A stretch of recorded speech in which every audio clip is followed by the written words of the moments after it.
Collector Cage here with Y Studios' new American Horror Story Clown, aka Twisty the Clown. Comes in a pretty basic white box with Y Studios logo and figure number at the bottom. And it's pretty much the same all the way around, except for the back they added a image of Twisty and all of your warning information. But yeah, pretty basic white box, not some kind of art box you'd be displaying. So let's get Twisty himself out and see how twisted the quality is. Here's a look at Twisty outside of the box and overall just everything that comes with him. I went ahead and put him in a pretty basic pose for now, holding his axe, which is shockingly made out of metal. Little bag. He includes 5 hands, 3 pins, a knife, axe, bag, and then obviously the figure itself. Let's go ahead and take a look at the accessories. He comes with one open hand. I would imagine it's supposed to be a waving hand. It comes with a right and left fist or holding hand. It comes with 2 just loose, relaxed hands. Now, we're going to get into it. This figure has an incredible amount of issues, starting off with these hands. In the images, it looks as though Twisty is supposed to be wearing some kind of gray cloth gloves. They have just wrapped them in some kind of sticky bandage, and the hands themselves are sticky. They've also tried to do some kind of blood effect, which ends up just looking like he spilled some grape wine on himself. And then also, I don't even think they painted the hands. They look like they're just hands straight out of the mold, and they're this weird, like, caramel color. See it more on the open hand. Like, they just didn't even try at all. Move those to the side. He also comes with an axe, which surprisingly it feels like it's metal. It's very hard and it gets cold. Again, they didn't try very hard. As you can see here, there's even like thumbprints in the paint job, it looks like. And like there's no straight line there. The wood, they almost got a good wood grain effect going, but it did not work out.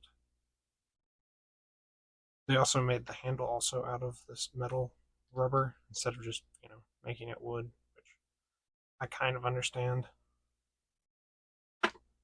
Also comes with a knife, which again is some kind of plastic. The paint job is not great at all. Again, the blood ends up looking like some kind of grape juice. It's too purple, in my opinion. And the handle isn't straight. It's all jagged. It looks awful. And then the thing I find the funniest is it comes with his pins. They couldn't even take the time to paint straight green lines. Literally straight green lines. They just put tape on it. Like, I'll give them, this is some kind of wood. It's probably some cheap balsa wood, but like, you couldn't take time to paint 2 lines and 3 pins for each figure. Instead, you took the tedious amount of time to just wrap tape around them, which seems like it'd be more of a pain. And then the last accessory you get is this bag, which, it's bag, it's functional, which is nice. The issue, as you'll see when we get to the actual figure, is this weathering is just awful. It looks like they just took it and dapped it on a bunch of black powder. This figure is supposed to mostly be gray as a whole, which is, they didn't even try. You figured they would at least try to just make all the cloth out of gray if they're not going to attempt to actually weather it correctly. So let's get on to the figure, which also has lots of issues. I'll go through them one by one. You can see here that the figure itself pretty much has no weathering whatsoever. It's pretty much white. You can tell they attempted to weather things, but again, it just looks like they took it and they rubbed it in black dust or powder. His hair It almost looks like my hair is wrong, like there's a red, green, and green when it's supposed to be red, green, and yellow, I believe. But I think it's where they tried weathering this hair. And the head sculpt itself, it definitely has issues. You can see print lines on the neck. And then they kind of just like threw like powder and blotches all over it. And then this piece itself, the color, this flower is made out of some weird foam. I don't know whose choice that was, but it was a terrible one. It looks absurd. It looks like it's going to fall apart. And then this collar itself comes not a part of it. I already had to fix this when I opened it. It was too tight to actually fit all the way around, so I had to take the thread out and put new threading in it and make it slightly looser to fit. And then also, my head broke when I opened it. The peg is just glued to the bottom of this. This whole neck is just hollow. Like that's it, it's just hollow.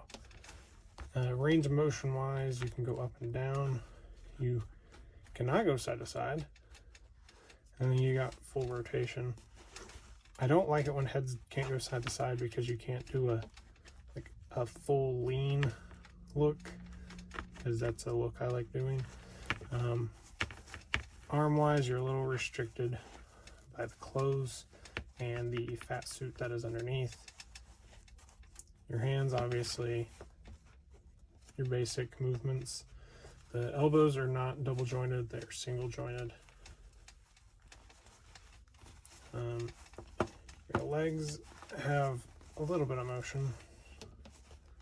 The feet pegs are these extended ones that I hate. So the feet can really only go front and back and very little, or the shoe will pop off.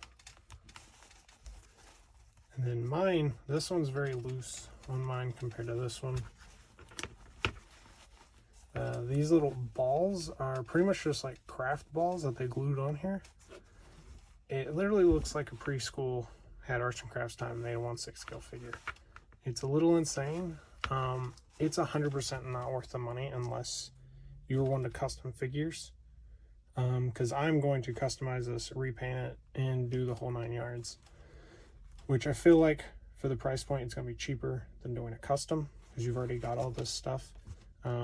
But again, if you're someone who does not customize figures, you just want to buy this, put it on the shelf, absolutely do not buy it. It's a hunk of junk.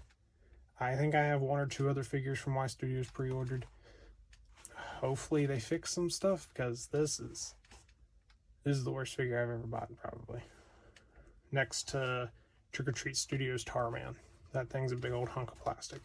I do want to see, I re-glued my head, so let's see if I pull it off, if it'll break again. Yep, see? They left this completely hollow. And then they just glued the peg part on there. I tried putting some stronger glue, but apparently it didn't help. So I'm probably gonna fill this in so it actually has some strength to hold on to. And like, just the print lines on this head are awful. I don't know. This figure is a giant hunk of junk. Pretty much everything on it needs fixed, repainted. The clothes need weathered, period. They're just white. They didn't even bother lifting up the shirt. It all stops there where the shirt goes. It is lazy. But yeah, that's your look at this junky figure. It's going to need a lot of work to fix. And I almost forgot, you also have the base, which is also a hunk of junk. Mine looks different than what it should. It came with a bunch of grass on it, the really, really cheap, shitty grass, and it's all over the inside of the box. All of it came off. I had to go here and rub it off, or it was going to keep coming. You can see it's all over the bottom. That is the whole box. Inside the box looks like that. It's a nice heavy base. It's painted awfully, and I don't know what all this white stuff is. Yeah, it's a piece of junk. So if you're going to customize, definitely get it. If not, do not. I have 2 more videos coming. I just wanted to get this one out of the way because it needs to be a warning, and I've only seen a couple videos on it. So let me know in the comments what you think. Do you think it's a good figure to buy for customization? Cheaper than doing a full custom from scratch? Are you going to pick it up regardless? Are you fine with the way it looks? Because I think this guy was almost 160 through 1/6 kit. But yeah, I'll see you guys in the next video.